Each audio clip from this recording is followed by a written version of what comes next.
Coucou tout le monde, on se retrouve pour un nouveau rendez-vous du C'est lundi que lisez-vous, alors le petit rendez-vous hebdomadaire qui permet de faire le point, comme toutes les semaines, sur mes lectures de la semaine dernière, mes lectures en cours et mes lectures à venir.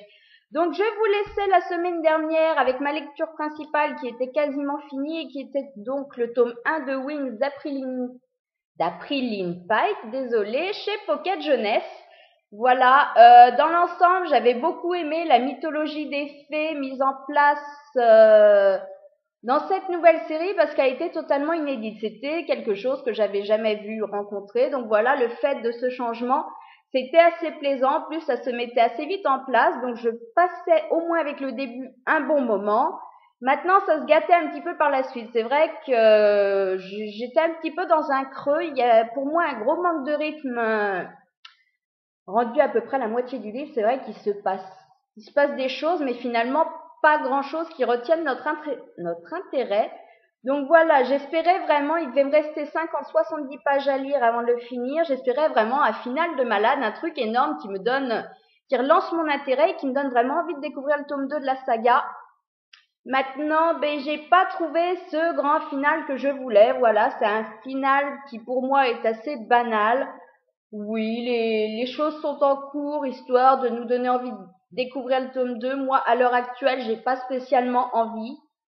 Maintenant, je n'exclus pas, pourquoi pas, dans 6 mois de me laisser tenter si vraiment j'ai envie de connaître la suite. Mais c'est vrai qu'à l'heure actuelle, non, ça m'a pas donné plus envie que ça. Maintenant, les avis sur le tome 2 sont quand même meilleurs que sur ce tome 1, donc je me dis pourquoi pas. Mais bon, ce qui m'embête un petit peu, c'est voilà, toujours ce triangle amoureux. Finalement, ça s'est pas du tout amélioré à la fin du tome. Au contraire, ça m'a agacé encore plus. Voilà, encore moins de choix, encore plus d'espoir donné à ces deux pauvres garçons qui feraient tout pour Laurel. Et voilà, elle les encourage, mais finalement, elle fait aucun choix. Voilà, j'ai trouvé aussi qu'après un début assez sympathique, bon, jeunesse normale, on virait quand même dans un petit peu de plus en plus dans le mièvre. Le gentillet, et voilà, ça m'a pas emballé plus que ça, parce que même si on est dans du jeunesse, je veux du jeunesse intéressant, et là c'est vrai que voilà, il manquait plus que les violons à un moment de temps, donc pas plus emballé que ça, mais bon, comme je vous dis, peut-être que je me laisserai quand même tenter par le tome 2, mais pas tout de suite. Ensuite, je suis tombée sur cette petite chose dans les magasins la semaine dernière. Voilà, ça faisait un moment que je le voulais et puis finalement, je prenais jamais le temps de le chercher. Là, ça a été le cas. Donc, c'est le deuxième tome, deuxième livre tiré, si on veut, de la série Oh I Met Your Mother. Donc voilà, le Bro to the Go. J'avais beaucoup aimé le premier tome, le Brocode. Celui-là, je l'attendais pas spécialement. Je suis plus intéressée par le troisième qui va sortir, pareil, chez J'ai lu en poche le 4 octobre, il me semble que c'est ça. Voilà, le playbook. Celui-ci, je sais pas, il me bottait pas plus que ça mais en fait, voilà, il me bottait pas plus que ça et j'ai vraiment pas apprécié plus que ça puisque voilà, le Brocode, c'est vrai que c'était à la base toutes les règles un petit peu du bon bro. Voilà, ce deuxième tome, c'est un petit peu de l'additionnel et pour moi, ça fait un peu réchauffer, ça apporte rien de plus. Là où j'avais beaucoup souri, rigolé avec le Brocode, là, c'est vrai que ça se lit. Alors, le problème, en plus, voilà, attendez, je vous montre. Non, forcément. Voilà.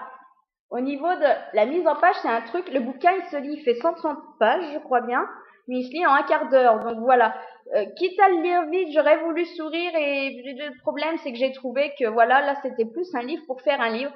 Alors, mitigé sur ce deuxième tome, par contre, j'attends le 3 et c'est vrai que je pense qu'il va rejoindre dès sa sortie ma palle parce qu'il me tente vraiment. Et pour ceux qui avaient vu l'épisode de la série justement dédiée au playbook, je pense qu'il y a de très bons moments, de très bonnes références, de très bonnes idées dedans. Donc voilà, un petit peu déçu sur ce deuxième tome qui vaut pas spécialement le détour.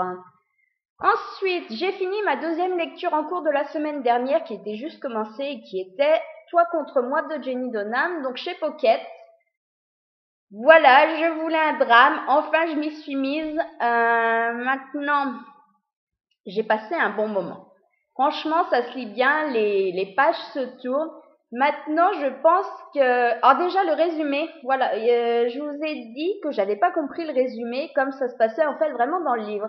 Et je me suis rendu compte qu'en fait, c'est le résumé Pocket qui n'est pas le même que Pocket Jeunesse et celui-là est complètement inversé. Donc Pocket Jeunesse nous le présente dans le bon sens et puis là, je sais pas pourquoi ils nous font croire qu'en fait, ils sont ensemble avant que la sœur de Mikey se fasse violer. Alors qu'en fait, c'est l'inverse. Bref, ça change totalement l'histoire. Maintenant, j'ai quand même passé un très bon moment, même si je m'attendais à beaucoup plus d'émotions. Je sais pas si c'est moi qui ai pas été réceptive plus que ça, mais en même temps, les personnages sont sympathiques, la situation est complexe, mais j'ai commencé vraiment à être chamboulée, emballée un petit peu par toutes ces émotions que 50, 100 pages avant la fin. Vraiment sur le final et finalement, tout ce qu'il y a avant, même si j'ai apprécié ma lecture, je suis restée assez extérieure par rapport à ça. Mais ça m'a pas empêché de passer un bon moment parce que ça se lit quand même vraiment tout seul. Je pensais que ça aurait pu être un coup de cœur, malgré le fait justement de cette émotion qui pour moi n'est arrivée qu'à la fin. Le problème, c'est que justement, cette fin ne me convient pas. Je me suis rendu compte après, en allant lire vite fait les commentaires, que c'était une spécificité apparemment de l'auteur, puisque c'est une fin ouverte. Et moi, les fins ouvertes, je suis pas fan, et encore moins quand c'est des histoires comme ça compliquées. Il faut que ça se clôture, voilà, que ce soit positif, négatif, qui finissent ensemble ou qui soient obligés de se séparer, mais je veux une fin, une vraie, et pas trois petits points, et vous décidez comment vous voulez que l'histoire finisse. Donc ça m'a gâché un petit peu mon plaisir. Je compare un peu, c'est comme si on lisait un livre des frères Fuentes et qu'on n'avait pas le final, qu'on savait pas ce qui allait se passer déjà plusieurs temps plus tard, parce que là on n'a rien du tout et on savait, je m'énerve toute seule, résultat j'assume plus les mots correctement. C'est comme si on ne savait même pas s'ils finissaient ensemble ou pas. Donc pour moi, il manque un truc. Les fins ouvertes ne m'emballent pas et sur une histoire comme ça qui est censée être pleine d'émotions et tout ça, ben voilà, ça me convient pas. C'est pas le genre d'histoire où je veux que justement ça reste en suspens et qu'on décide comment on veut que ça finisse. Non, moi il m'aurait fallu du clair net, même si c'était pour qu'ils finissent malheureux chacun de leur côté. Au moins ça aurait été tranché, voilà. Voilà, j'ai fini de m'énerver. Ensuite, je suis en train de lire, donc j'ai 2 lectures en cours, comme d'habitude. La première, c'est le dernier livre de mon challenge 100% Milady du mois de septembre. Donc c'est le tome 1 du Cupcake Club Baiser sucré de Donna Kaufman dans la collection Central Perk de chez Milady Romance. Je l'attendais beaucoup. J'avais pas été voir les avis, bien que sans aller chercher à les voir, il y avait eu quand même quelques retours qui disaient que finalement, par rapport à ce que les gens en attendaient, c'était quand même moins emballant que ce que le résumé, en tout cas, nous annonçait. J'ai lu pas mal, j'en suis à peu près à 80%. Je passe un bon moment. Maintenant, ça casse pas des briques non plus. C'est totalement ça. Une romance mignonnette, je dirais, basique, qui reprend les grands schémas habituels. En fait, très très vite, on sait que elle a des sentiments pour lui, qu'il a des sentiments pour elle, mais on va passer quand même 350 pages à faire voilà, je t'aime, moi non plus, je te cours derrière, je te repousse, je t'évite, pour qu'au final, je pense, j'en suis même pas encore rendue là, mais que voilà, hein, il manquerait plus qu'ils finissent pas ensemble. Remarque, ça serait une grosse surprise. Mais voilà, j'ai bien aimé la mise en place assez rapide. Elle me donne les crocs quand même, parler sans cesse de cupcakes et autres pâtisseries. Maintenant, voilà, après ce début justement rapide et efficace, je trouve que là, voilà, je suis rendue à 335 pages. Ça va quand même faire 200 pages, que ça tourne en rond, ça veut pas, voilà. C'est vrai que ça aurait peut-être mérité d'être ou un peu raccourci, ou à ce moment-là qu'il se passe quand même des choses importantes, parce que là, à l'heure actuelle, on a eu 2 bisous. Donc voilà, je sais pas, ouais, je passe un bon moment, c'est pas le souci, ça se lit très bien. En plus, maintenant, c'est une romance bateau. Je pense qui a pas, voilà, parce qu'on en a eu plusieurs, pourtant, des romances comme ça qui reprennent le même schéma et tout, mais des fois, il y a ce petit truc qui fait que justement, elle se différencie des autres, et là, pour l'instant, j'ai pas le petit truc qui la différencie des autres, donc j'aurais passé un bon moment. Maintenant, ça casse pas des briques, et je pense que ce sera quand même assez vite oublié.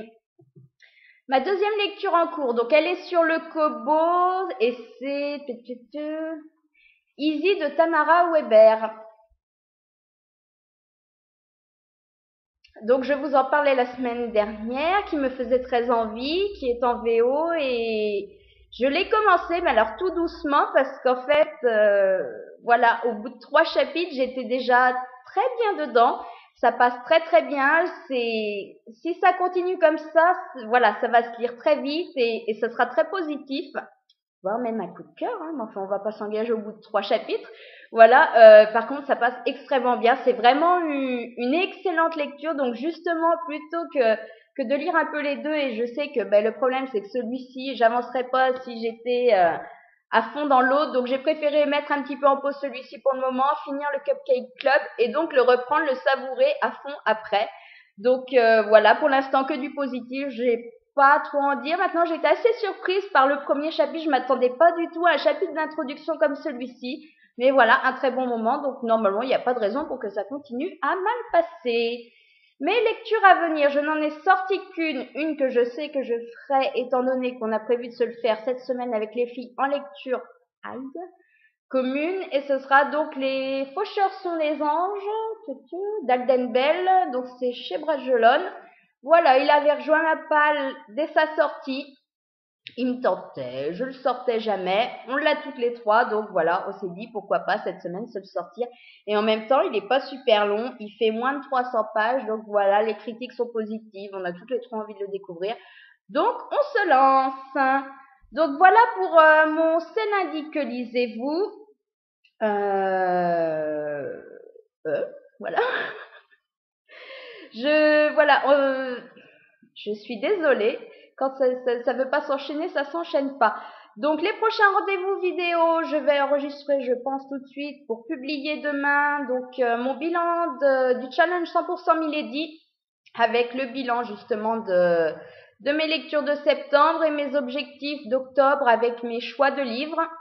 Et je pense vendredi vous faire le petit IMM que je n'ai pas fait vendredi dernier, parce qu'en fait j'avais que 6 livres à présenter. J'ai trouvé ça ridicule d'en faire un pour 6, sachant qu'il y a au moins 5 ou 6 livres que je compte acheter cette semaine que je n'ai pas encore trouvé. Donc si c'est pour repartir avec autant de livres dès la semaine prochaine, autant en faire un où il y en a 10 ou 11, et où à ce moment-là j'en fasse un seul plutôt. Voilà, enfin je fais mon petit mélange, mon petit machin. Donc voilà, de toute façon, je vous dis à très vite pour une nouvelle vidéo. Je vous souhaite de bonnes découvertes livresques et passez une bonne semaine.